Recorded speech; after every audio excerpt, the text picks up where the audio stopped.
बांस यानी बम्बू के बैट के बारे में सोचा है, लेकिन आज हम बांस के बैट के बारे में बात करने जा रहे हैं क्योंकि गुजरात के वडोदरा के एक क्रिकेटर है परीक्षित पाटीदार और टीम इंडिया में जगह बनाने के लिए प्रयास भी कर रहे हैं। उनके पिता ने बांस के बैट का आविष्कार किया और वो चाहते हैं कि बांस के बैट को मान्यता मिले क्योंकि एक तो बांस का बैट सस्ता विकल्प साबित होता है और पर्यावरण को भी नुकसान कम होगा।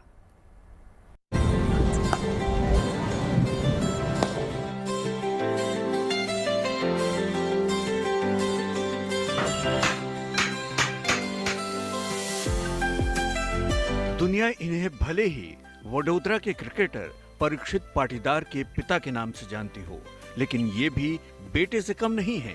बेटा क्रिकेट का शौकीन हुआ तो इन्होंने क्रिकेट बैट को लेकर ही नया आविष्कार कर दिया। इन्होंने भारत में हर जगह पाए जाने वाले बांस को हथियार बनाया और कर डाली बांस से बनने वाले बैट की रचना। आमतौर पर क्रिकेट का बैट खास लकड़ी, इंग्लिश विलो या कश्मीरी विलो से बनता है, लेकिन इन्होंने बांस से बैट बनाकर क्रांति लाने की कोशिश की है। घनश्याम पाटीदार का मानना है कि सदियों से क्रिकेट में इस्तेमाल होने वाले पारंपरिक विलो लकड़ी के बल्लों की जगह बांस का इस्तेमाल एक टिकाऊ और सस्ता विकल्प देता है। हमने बीसीसीआई को भी लेटर लिखा है क्योंकि क्या है सर, ये प्राकृतिक आपदा है।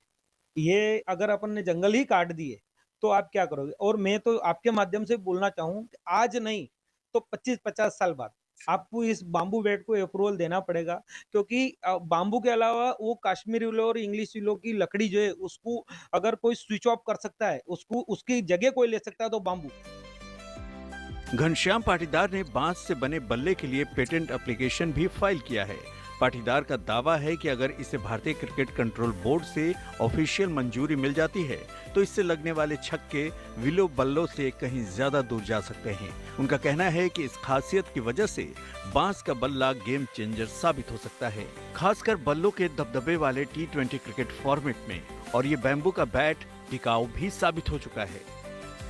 दिमाग में ये था कि अगर हम इसको चिपका रहे हैं तो कहीं अगर इसकी टाइम ड्यूरेटी या इसकी उम्र कितनी होगी, क्योंकि चिपकाने के बाद में हो सकता है कि ये जल्दी खुल जाए।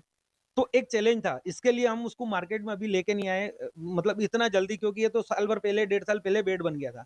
हमको यही देखना था, वो हमने चेक किया कि ये एक साल भर, 1.5 साल इसका प्रेशर और इतना प्राकृतिक, जैसे हर हर क्या बोलते हैं, हर ऋतु में, ठंडी में, बरसात में, गर्मी में, इसमें क्या चेंज आता है, इसकी स्लाइस खुलेगी कि नहीं खुलेगी, हमको पता नहीं था। अब हम श्योर हो गए कि ये किसी भी मौसम में इसकी स्लाइस नहीं खुलेगी और ये जो आपका इंग्लिश विलो और कश्मीरी विलो बैट है उस मुताबिक ये बैट काम करेगा। दरअसल घनश्याम जी की बैट मरम्मत की दुकान है। उनका कहना है कि जो बैट होते हैं उनके हैंडल को बनाने में बांस की लकड़ी का ही इस्तेमाल होता है। तभी उन्हें ये विचार आया कि पूरा बल्ला बांस से क्यों नहीं बन सकता। ऐसा आइडिया है कि यार बांस का हैंडल, मतलब बैट बिना बांस के नहीं बन सकता है, तो बांस से ही बैट क्यों नहीं बन सकता है। तो वो दोनों चीज रखते हुए, और तीसरा ये कि जो प्राकृतिक अभी जो चल रहा है, जैसे अपने इंडिया में कश्मीर में ही ये विलो पैदा होता है जहाँ की बैट की लकड़ी का अपना बैट बनता है। तो कश्मीर में अगर पिछले साल देखें तो दो जो पहाड़, जंगल जो लकड़ी कटी और उससे पहाड़ के पहाड़ जो टूटे और जो गांव बह गए, 6 से 7 गांव सर बह गए। तो दोनों एक पर्यावरण को बचाने की मुहिम है, और दूसरा ये बैट का जो रेट बढ़ रहा, इसको कैसे नीचे लेके आए, ये दो मुहिम को हम ध्यान में रखते ये काम चल रहा है।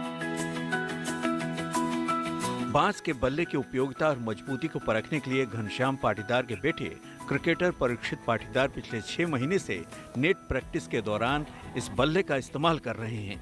बांस के फाइबर की नेचुरल बनावट की वजह से बॉल के बल्ले के सामने वाले हिस्से से टकराने पर उससे ज्यादा बाउंस मिलता है, जिससे बैटर कम ताकत में ज्यादा पावरफुल शॉट मार सकता है, क्योंकि इसका निर्माण बांस के टुकड़ों से किया जाता है जिसमें लचीलापन ज्यादा होता है।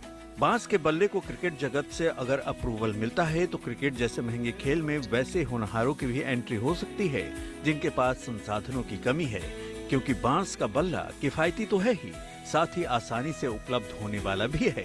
हालांकि इस बैम्बू बैट का वजन थोड़ा ज्यादा है। घनश्याम पाटीदार का मानना है कि उन्हें अगर सरकार की ओर से मदद मिलती है तो इसका वजन कम करना कोई बड़ी बात नहीं है। वडोदरा से दिग्विजय पाठक के साथ bureau report, good news today.